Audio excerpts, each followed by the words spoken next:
So we all know the tea on this mascara. I'm gonna go ahead and try this mascara out. I know it has gone crazy on the internet. When Michaela posted her video, no tea, no shade to her, but I just know that everybody is trying this out. Everyone's talking about this mascara. And as a makeup artist, I'm just very curious and I just really want to know what it's all about. So this is the Telescopic Lift Mascara from L'Oreal. Everybody on the internet is saying that it is amazing. I'm gonna go ahead and do a comparison on one eye. So here is the wand. It is flat on one side and has no bristles. And on the other side, it is skinny. Usually my lashes are very straight and they don't really coat very well and they don't look very voluminous. So let's see if this helps out.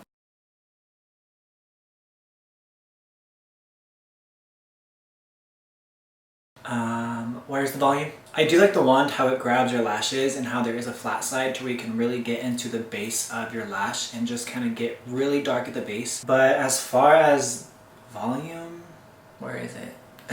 You guys tell me what you think, if you tried it out, if you think it's life-changing or what.